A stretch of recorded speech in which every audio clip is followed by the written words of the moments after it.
모듈 8에서는 컨비네이셔널 회로가 멀티레벨 로직으로 되어 있을 때 이것을 최적화하는 방법에 대해서 배우도록 하겠습니다. 과거에 배웠던 최적화는 K맵을 이용한 방법이 마지막이었는데 이것은 주로 2레벨 로직 최적화를 위한 방법이었습니다. 이에 반해서 멀티레벨 로직 최적화에 대해서 오늘 배워보도록 하겠습니다. 그러면 2레벨 최적화가 아니라 왜 멀티레벨 최적화가 필요한가 라는 것을 먼저 한번 생각해 보도록 하겠는데요. 2레벨 최적화는 우리가 K맵을 이용한 방법일 때 거의 완벽한 최적화 방법으로 배웠습니다. 하지만 멀티레벨은 2레벨하고는 좀 상황이 다른데요. 자, 지금 한번 왜 그러면 멀티레벨 최적화가 필요한가 라는 것을 이유를 한 두 가지를 생각해 보겠습니다.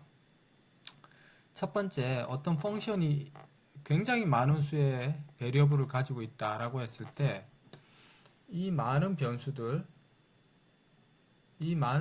가지는 경우에 대개 2레벨로는 그 표현 형태가 적합하지가 않은 경우가 많습니다.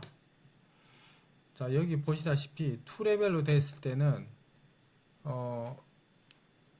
이것이 이제 가장 최적화된 형태라고 할 수 있는데요. 2레벨 표현에서는 리터럴의 수가 굉장히 많습니다. 여기 리터럴이 몇 개냐면은 하나, 둘, 셋, 넷, 다섯, 여섯, 일곱, 여덟, 아홉, 열흘, 열하나, 열둘, 13개 무려 13개의 리터럴을 지금 가지고 있고요.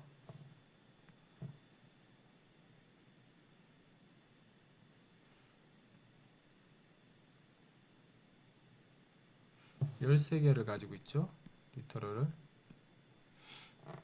그에 반해서 이제 멀티레벨로 할 경우에는 이 왼쪽의 식을 이걸 이제 공통 부분을 묶어 버리면은 이런 식으로 이제 식이 작성이 돼서 변형이 가능한데 리터럴 수가 하나, 둘, 셋, 넷, 다섯, 6개가 됩니다.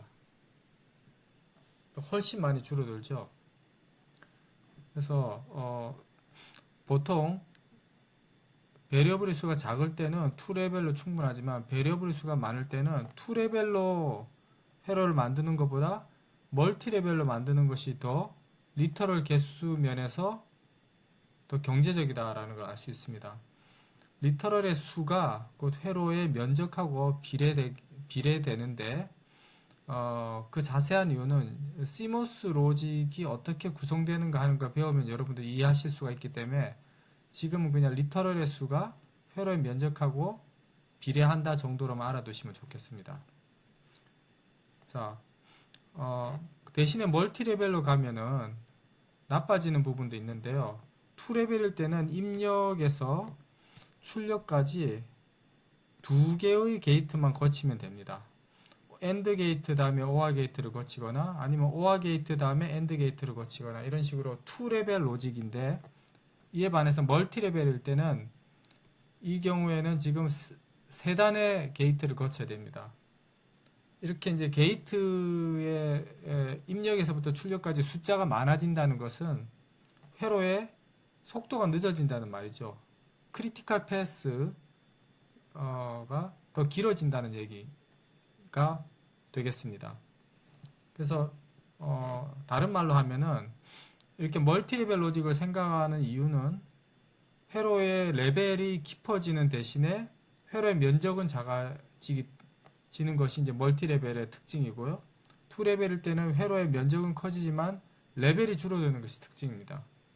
이와 같이 어떤 공간과 시간, 다시 말해서 회로의 면적과 회로의 스피드 간에 서로 트레이드오프 관계가 어느 정도 존재하기 때문에 사용자가 필요에 따라서는 스피드가 중요할 때 그때는 2레벨로 갈 수도 있고요. 면적이 중요할 때는 멀티레벨로 갈 수도 있고 물론 그 중간도 있겠습니다. 멀티레벨이 몇 단까지 멀티레벨로 할 거냐, 뭐 3단까지냐, 5단까지냐에 따라 가지고 또 그 중간에 여러 가지 다양한 타임 스페이스 트레이드 오프 지점이 존재하게 되는데, 이런 것들 트레이드오프를 하기 위해서 멀티레벨 설계가 또 고려해야 되는 부분이 있는 거죠. 자, 그래서 지난 시간까지는 우리가 무조건 회로라고 하면은 2레벨만 생각을 했었는데, 오늘 이제 제가 이제 멀티레벨 회로를 이렇게 생각해 보자고 제안을 했습니다. 그렇다면 이제 멀티레벨로 표현하는 방법도 여러 가지가 있을 거니까 멀티레벨에서의 최적화 이런 게 이제 이슈가 되겠죠. 자, 그 자세한 이야기를 하기 전에 먼저 용어 정리를 좀 하고 가야 되겠는데요. 팬아웃, 팬인이라고 하는 용어를 먼저 정리하겠습니다. 팬아웃, 팬인은 어떤 게이트가 있을 때 그 게이트의 입력의 개수를 우리가 보통 팬인이라고 합니다. 반면에 그 게이트의 출력은 한 개죠. 한 개. 그 한 개의 출력을 이용해서 작동하는 다른 게이트의 개수가 팬아웃입니다.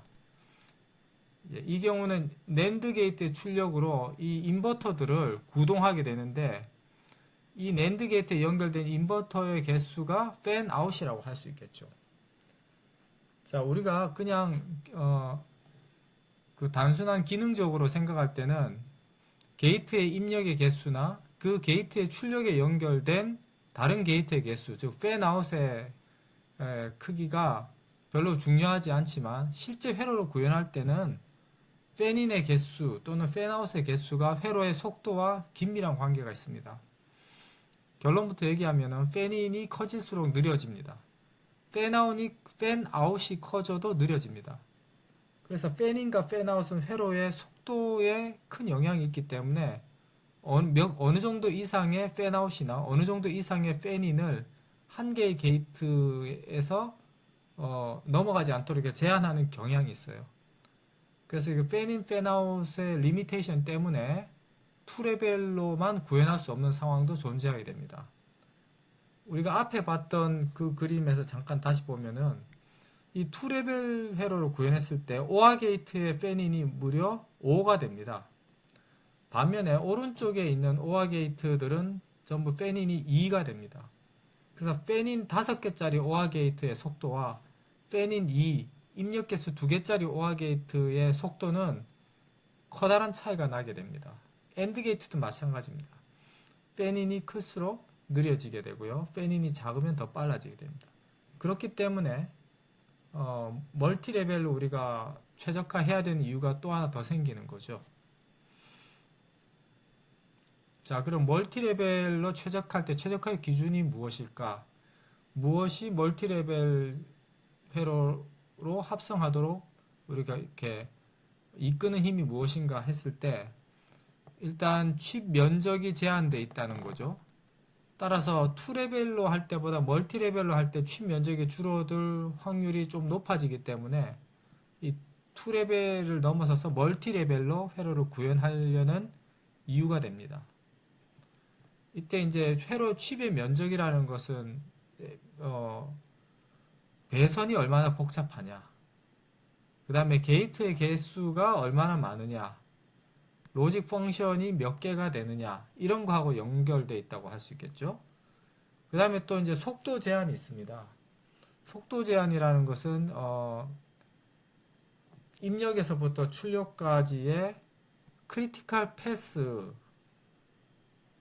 패스라는 건 이제 가장 긴 패스를 말해. 입력에서 출력까지 가는 다양한 경로가 있을 때 그 경로들 중에 가장 많은 그 게이트를 통과하는 그 경로가 이제 크리티컬 패스라고 할 수 있는데, 그 크리티컬 패스의 넘버 오브 레벨이 스피드와 관련이 있습니다. 그리고 또 스피드와 관련이 있는 것이 팬인, 팬아웃의 그 개수라고 했죠. 이런 것이 이제 멀티레벨 최적화를 할 때 고려할 사항입니다. 그러니까 크리티컬 패스의 레벨을 줄여야 되고 팬인이나 팬아웃을 줄여야 됩니다. 보통 상식적으로 팬인은 게이트당 5개를 넘지 않도록 하는 것이 일반적입니다.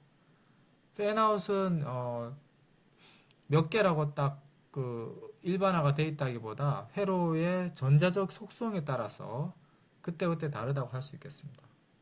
그리고 또 하나 요즘 중요한 이슈가 파워 컨섬션입니다.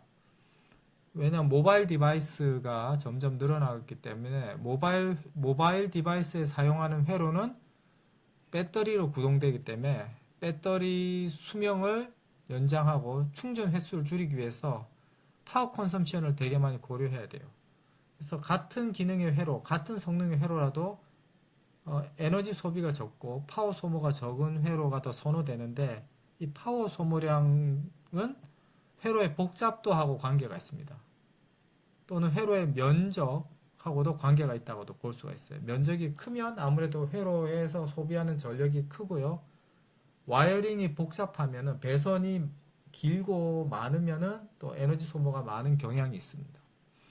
그래서 파워 컨섬션은 주로 칩 에리어하고 같이 봐도 그 논리 설계 단계에서는 뭐 무난하다고 볼 수 있겠습니다.